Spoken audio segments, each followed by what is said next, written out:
You know, as I read through that story in preparation for today's sermon, the one that we just had from the text from 1 Kings a few moments ago, the first thing that comes to my mind whenever I read that is, that prophet Elijah certainly had his nerve, didn't he? The kinds of things that he would ask of somebody who had almost nothing. He arrives in Zarephath, which if you're not familiar with it, and you're probably not because it's kind of an obscure little place, it's on the Mediterranean coast, and it's about as far up the coastline as you can get within the Holy Lands. And so it's really on the very edge of the kind of area where the prophets were serving and working and preaching. And so he comes there during a time of severe famine and hardship that everybody is facing, including Elijah himself. And he's been sent by God to Zarephath to ride out this difficult time. And when he arrives there, he finds this woman gathering sticks to make a fire. And he just comes up and says to her, "Bring me a little water that I might have a drink." Now, it depends on what version of the Bible you read, but some of them are a little more refined than others. I like the Revised Standard Version myself, and in that one, he just blatantly asks for some water. But in the New International Version, which was read here a little bit ago, at least they add in there that he says, "please," which is a nice thing. You know, this kind of bothers me when I'm sitting in a restaurant and somebody next to me says to the waitress, "Give me a cheeseburger," or "I want a steak medium rare," something like that. I prefer to ask instead of demand. I prefer to say something like, "Could I have a cheeseburger, please?" Or "Could I have a steak medium rare?" Whatever it might be like that. But here we see Elijah's just kind of demanding this. And then after he asks for the water, it's as if he says, "Oh, by the way, bring me some bread along with that as well." Well, bread is something this woman doesn't have. She lets Elijah know that she has just enough flour, just enough oil for one little cake. And she's picking up these sticks to make a fire to prepare one last meal from what's left over for herself and for her son. And then they're probably going to die of starvation. There isn't any county-run food bank. There isn't any government-sponsored food stamps. There's no soup kitchen to go to.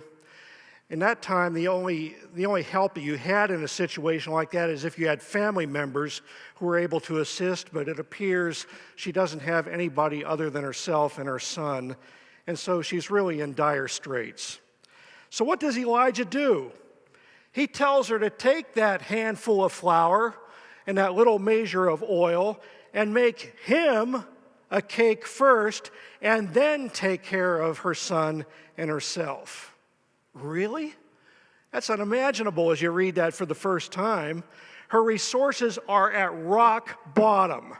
The necessities aren't even there, let alone anything extra. And yet the prophet doesn't hesitate to ask and make this request. He tells her that if she does that, God will provide all her needs. Now, I have to tell you, if that had been me there in the place of the prophet, and this is why I'm not a prophet, I guess, I would have likely said to her, "I'm sorry. I hope you can find enough to get by. Take care of yourself and your son." But you see, Elijah wasn't just looking out for himself here. He was preparing to demonstrate the glory and the providence of God, something that can take place only when there is no other explanation for how that need is met. To me, the most amazing thing about this story is not the miracle of the endless flour and oil, as great a wonder as that is, but the fact that this woman actually did what Elijah asked her to do. She took that last handful of flour, that last few drops of oil, and baked up a cake for this insistent stranger. And what happens? She had flour for another cake, and another one after that, and still another beyond that. And she and her son and Elijah had sufficient for the duration of the famine. Now suppose this woman had done what most of us would have done and said to Elijah, "I'm sorry, but I have to take care of the needs at home first." That's a perfectly reasonable thing for somebody to say. She would have taken that last handful of flour, that last measure of oil. She would have made one last cake for her son and herself. The flour and the oil would have been gone, and they probably would have starved. Had she done the practical thing, no miracle would ever have occurred.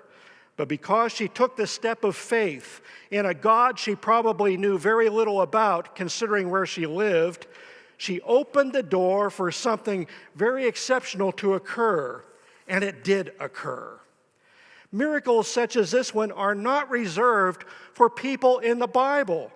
These events were miraculous to them just as they would be to us as well, and they are just as available to us as people in our time as they were to the people of the book, if we have the faith to experience those miracles.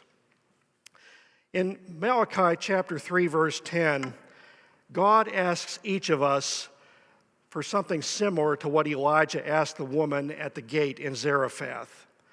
God is putting forth a request to each of us to bring in the full tithe. The tithe, 10%, is the biblical standard in giving. It's established in the book of Leviticus and maintained throughout the Bible. So there's a long precedent there of this being God's expectation toward us. Anything less than that is not biblical. I remember earlier on in my ministry, we wanted to get people to raise their giving within the church I was serving, and so we put together a little program where we asked people to step up from whatever they were giving by 1 or 2%, something like that, to try to elevate it a little bit. But later on I discovered that was not a biblical approach to take. God asks for the tithe. He doesn't ask for 2%, he doesn't ask for 5%. He asks for the tithe. And that should be our goal from the start.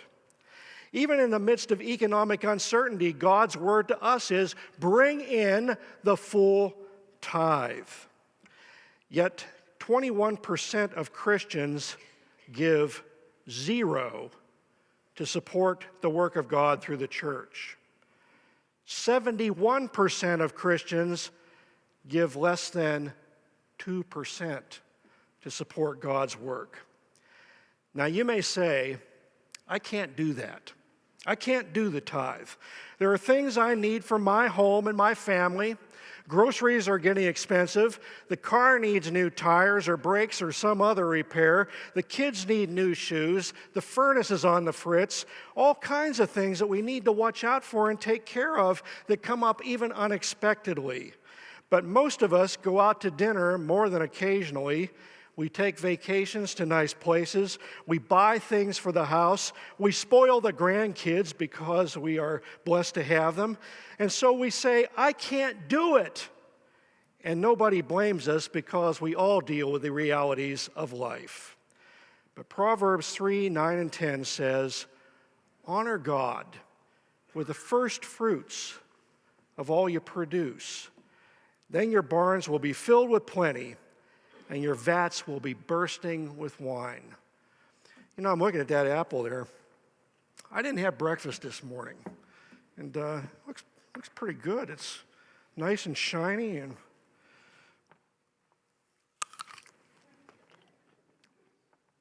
that's a good apple. It's crisp, sweet, tasty. Hey, you want a bite? Say no. And why wouldn't you want a bite? Because I've already taken one out of it, right? I think it's the same thing when it comes to our offerings to God. Sometimes we take and look at what we have and we say, I need something out of that. And so we take the first bite and then we want to give it to God. Now, I'm not even going to put it back on the altar there because I think that would be the wrong thing to do, but I'm going to set it over here so we can continue to look at it for a little bit. But the scriptures tell us in so many places, bring in the first fruits, give it to God, and then God will take care of you. It is an act of faith on our part. It's a step that is very difficult for many of us to take. God says, test me in this and see if I don't throw open the floodgates of heaven and pour down so much blessing upon you that you won't have room for it. That picture there is from Kinzua Dam up in Warren County on the Allegheny River, the Allegheny Reservoir that's there. If you stand beside that when they open those floodgates up like that, you can feel the ground trembling. You can feel the power that that water is bringing forth. And God is saying it's like that when we trust Him to provide for our needs. He will open the floodgates and it'll come pouring out in such a way that you won't know what to do with everything that God has provided for you. It's a bona fide guarantee from God Himself. The woman in the Bible story had only a handful of flour and a little bit of oil, and she answered that challenge. Can we who are blessed with so much more do less than that in our lives? Tithing requires us to rearrange things around God as opposed to centering on ourselves, to give God the first of the fruits instead of taking them for ourselves first and giving God whatever's left after that. And it goes against our nature because we try to accomplish all these things on our own and on our own terms, and thereby we never know the overflowing generosity that God wants to give to us. You know, if you look at a dollar bill, there's presently an effort underway to eliminate the motto that's on the back of it, which says, "In God we trust." But is it in reality, or do we put more faith in the paper that's written on than we do the words themselves? We see the money as security, but no matter how much we accumulate, no matter how much flour and oil we have on hand, it seems that the amount we need to assure security keeps escalating all the time.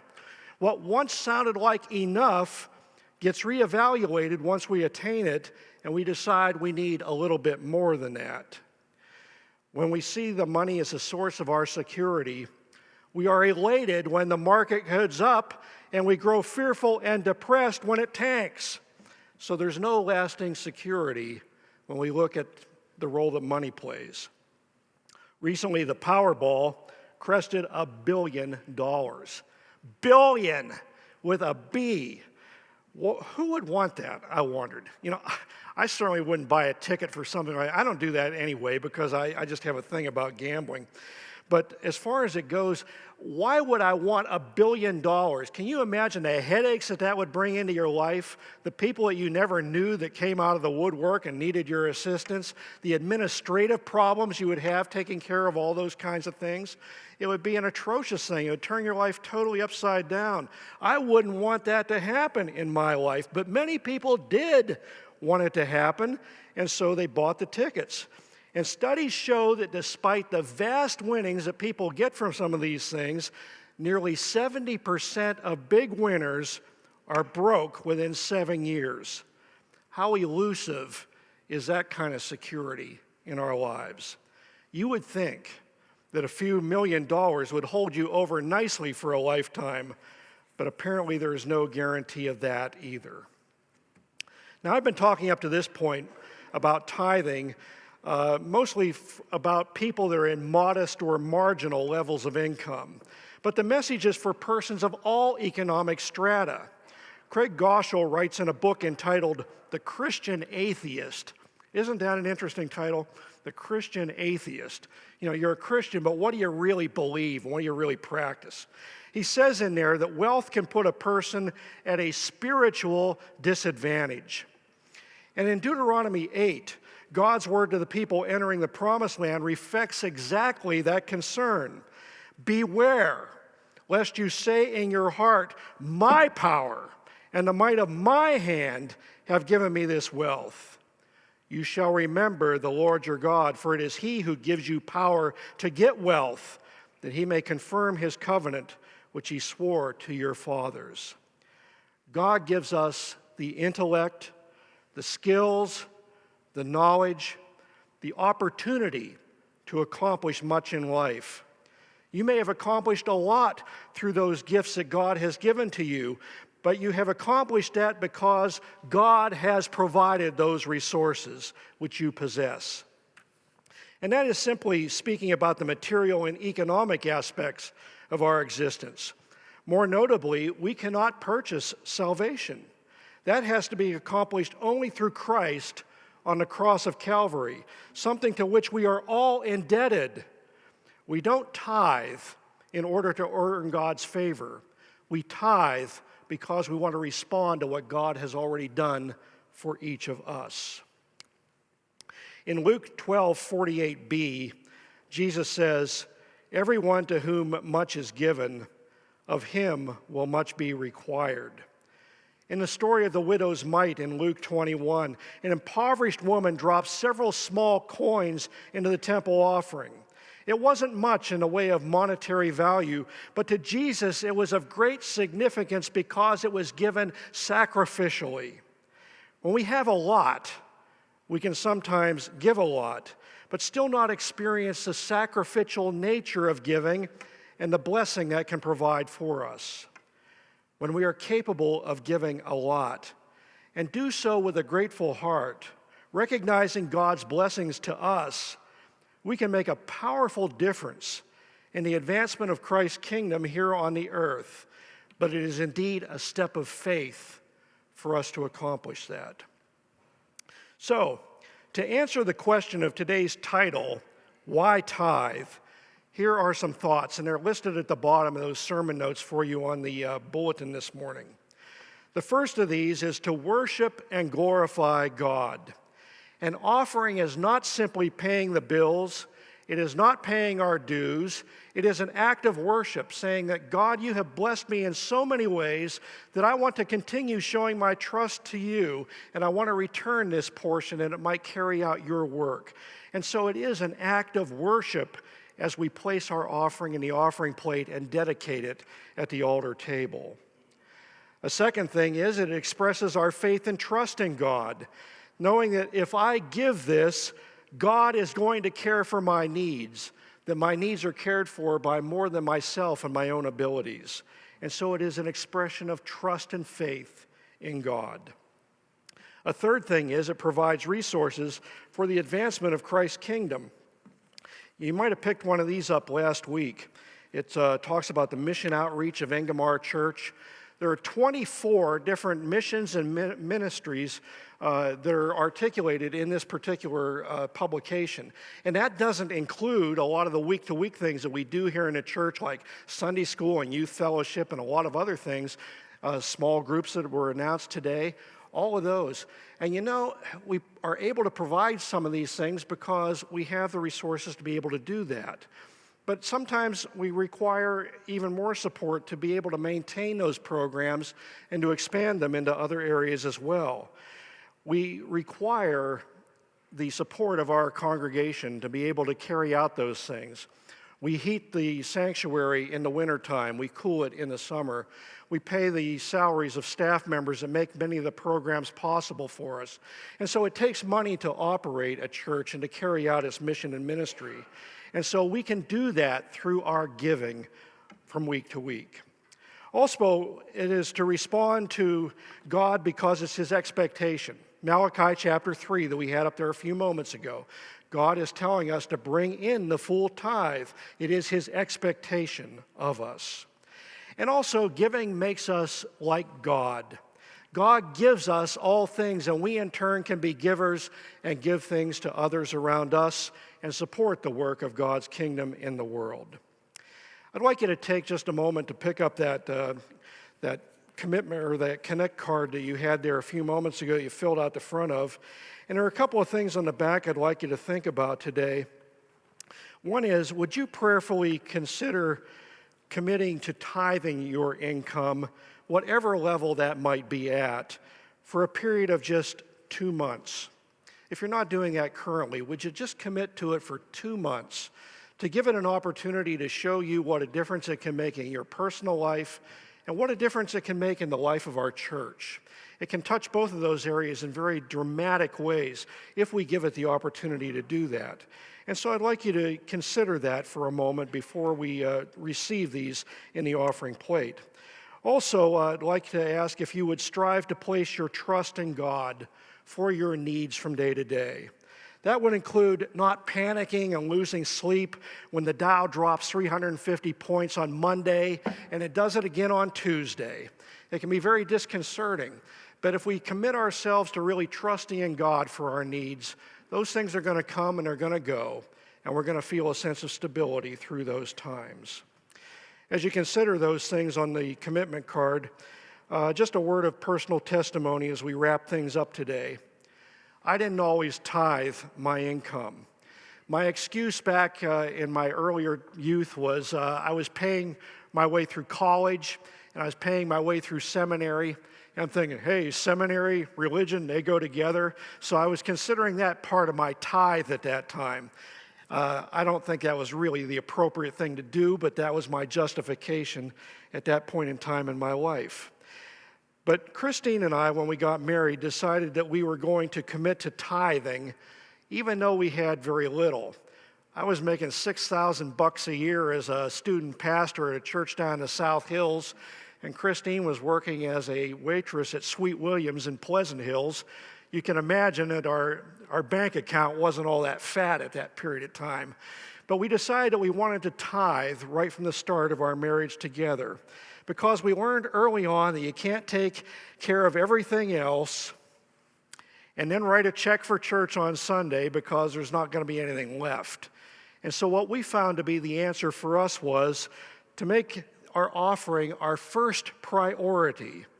Before paying any other bills, our tithe is set aside because that's God's. It's not ours.